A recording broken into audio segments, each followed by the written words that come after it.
এইটো ফৰ্মুলা ধনী মানুহে আপোনাক কেতিয়াও শিকাব নোখোজে। আপুনি মাহত যিমানে টকা উপাৰ্জন কৰে 8,000 হওক নাইবা 50,000 হওক, যদি টকা আপোনাৰ হাতত নাথাকে তেনেহলে সমস্যাটো আপোনাৰ স্যালাৰিত নহয়, সমস্যাটো হল আপোনাৰ সিস্টেমত।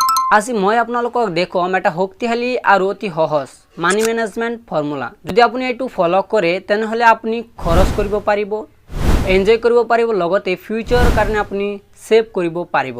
ফৰ্মুলাটো হল 50-30-20 ৰুল। 50-30-20 ৰুল মানে হল যে আপনাৰ স্যালাৰি, আপনাৰ মাহৰ স্যালাৰি 3টা ভাগত ভাগ কৰা। ইয়াৰ 50% হল জিয়াই থাকিবলৈ, 30% হল ভালকৈ জিয়াই থাকিবলৈ আৰু 20% হল আগলৈ জিয়াই থাকিবলৈ। এতিয়া হক ভালদৰে জানি লও যে এই 50-30-20 ৰুল কাম কেনেকৈ কৰে। 50% হল আপোনাৰ জৰুৰী খৰচ, যিবোৰ খৰচ নকৰিলে আপুনি চলিব নোৱাৰে, যেনে ঘৰ ভাড়া, কন্ট্ৰিবিউশন, খোৱা বোৱা খৰচ, বিদ্যুৎ বিল, পানী বিল, যাতায়াত খৰচ, মোবাইল ৰিচাৰ্জ ইত্যাদি। এক্সাম্পল ধৰক আপুনি মাহত 20,000 টকা ইনকাম কৰে, আপুনি তাৰ পৰা 50% কি 10,000 টকা আপোনাৰ বিদ্যুৎ বিল, পানী বিল, মোবাইল ৰিচাৰ্জ, যাতায়াত খৰচ, আপোনাৰ খোৱা বোৱা এইবিলাক সকলোবিলাক মেনেজ কৰিব লাগিব এই 10,000 টকাৰে। যদি আপুনি এই 10,000 টকাৰ উপৰিও আপোনাৰ খৰচ হৈ যায় তেনেহলে আপুনি বুজিব যে আপোনাৰ যি স্যালাৰি সেই স্যালাৰি অনুযায়ী আপোনাৰ লাইফ স্টাইলটো ডাঙৰ হৈ গৈছে। 30% হল আপোনাৰ ইচ্ছাৰ খৰচ। ইয়াত মানুহে আটাইতকৈ বেছি ভুল কৰে। ইচ্ছা বুলি ক'লে লাক্সাৰি বস্তু নহয়, ইয়াত আপোনাৰ বাহিৰত খোৱা, মুভি, ঘুৰিবলৈ যোৱা ইত্যাদি এইবোৰ আহে। এক্সাম্পল 20,000 স্যালাৰিৰ 30% হল 6,000 টকা।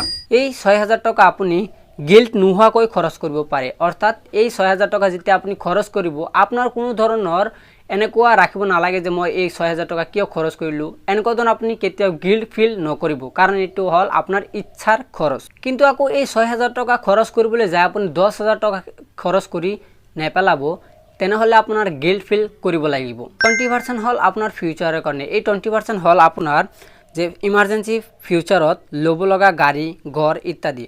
এই 20% টকা আপুনি সেভ কৰিব নাইবা ইনভেস্ট কৰিব পাৰে। এক্সাম্পল 20,000 স্যালাৰিৰ 20% এনে কি 4,000 টকা। এই 4,000 টকা তোমালোকে এনেধৰণে ভাগ কৰিব পাৰা যে 2,000 টকা আৰডি এনে কি SIP আপুনি কৰিব পাৰে, 1,000 টকা ইমাৰ্জেন্সি কাৰণে আপুনি ৰাখিব পাৰে, 1,000 টকা আপুনি সেলফ গ্ৰোথ এনে কি ভিডিও এডিটিং, AI টুল শিকিব পাৰে, নাইবা ফ্ৰিল্যান্সাৰ শিকিব পাৰে, অনলাইন কামৰ কাৰণে আপুনি এইবিলাক খৰচ কৰিব পাৰিব এই 1,000 টকা।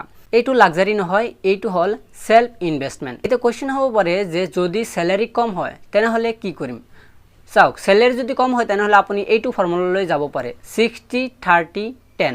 এইটো ৰুল আপুনি এপ্লাই কৰিব পাৰে, নাইবা যদি আৰু স্যালাৰি কম হয় তেনেহলে আপুনি 70-20-10 এইটো ৰুল আপুনি ফলো কৰিব পাৰে। যদি আপুনি ডিসিপ্লিন মতে এই ৰুল ফলো কৰিব পাৰে তেনেহলে 5 বছৰত আপোনাৰ জীৱন সলনি হ'ব পাৰে। সো ফ্ৰেন্ডস, যদি ভিডিওটো ভাল লাগিছে চ্যানেলটো সাবস্ক্ৰাইব কৰিব, ভিডিওটোত এটা লাইক কৰিব, লগতে বন্ধু বান্ধৱীৰ লগত আৰু ফ্ৰেন্ড লগতে ফ্যামিলিৰ লগত ভিডিওটো শেয়াৰ কৰিব। আজিৰ কাৰণে এইখিনি, সকলোৱে ভালে থাকিব, সুস্থ থাকিব, ধন্যবাদ।